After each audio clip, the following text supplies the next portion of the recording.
মাতৃভাষা দিবস উদযাপন উপলক্ষে ইসলামী সাংস্কৃতিক অনুষ্ঠানে উপস্থিত প্রধান অতিথি, বিশেষ অতিথি সহ উপস্থিত সকল শ্রেণী পেশার মানুষ, শিক্ষার্থী সহ সকলের প্রতি আমার সালাম। আসসালামু আলাইকুম ওয়া রাহমাতুল্লাহ।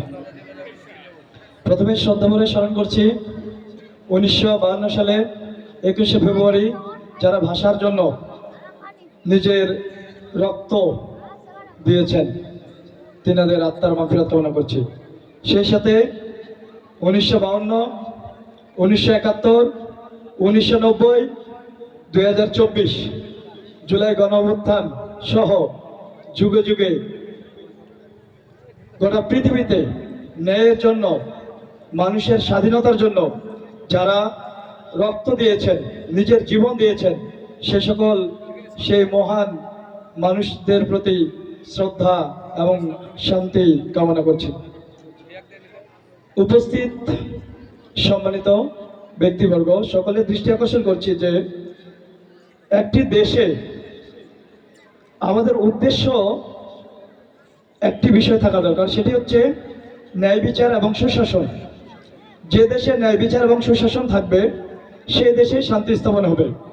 ন্যায় বিচার এবং সুশাসন প্রতিষ্ঠার লক্ষ্যে শুধুমাত্র একে অপরকে দায়বদ্ধ করলেই হবে না, শুধু দেশের মানুষকে, প্রশাসনকে, সরকার ভালো হলেই হবে না।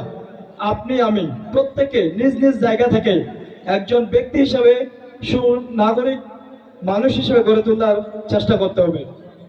সম্মানিত উপস্থিতি, আপনাদের সকলের অবগতির জন্য জানাচ্ছি যে জীবনে আমরা সকলে তিনটি জ্ঞান, তিনটি বিষয় আমরা যাতে অর্জন করতে পারি, সেই তিনটি বিষয় হচ্ছে: 1 নম্বর, ব্যক্তি হিসেবে সৎ হতে হবে; 2 নম্বর, পরিশ্রমী হতে হবে; 3 নম্বর, আত্মবিশ্বাসী হতে হবে।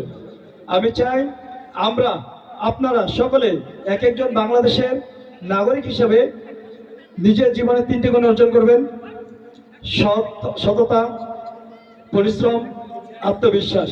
সেই সাথে আগামীর বাংলাদেশ সুন্দর, সমৃদ্ধি এবং ন্যায় বিচার সুশাসন প্রতিষ্ঠার লক্ষ্যে একজন বাংলাদেশের নাগরিক হিসেবে নিজ নিজ জায়গা থেকে কাজ করার আহ্বান জানিয়ে, এবং সেই সাথে আমাদের সকল শ্রেণী পেশার মানুষ সহ শিক্ষক, শিক্ষার্থী এবং আমাদের যে ছাত্র যারা কাজ করে যাচ্ছে বাংলাদেশকে এগিয়ে নেওয়ার জন্য, সকলের প্রতি আপনারা দোয়া রাখবেন সেই প্রত্যাশা ব্যক্ত করে আমার সংক্ষিপ্ত করা শেষ করছি।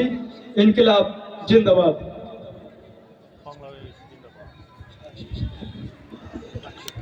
জি, আলহামদুলিল্লাহ ভাইকে চমৎকার একটা দিক নির্দেশনা দেওয়ার জন্য।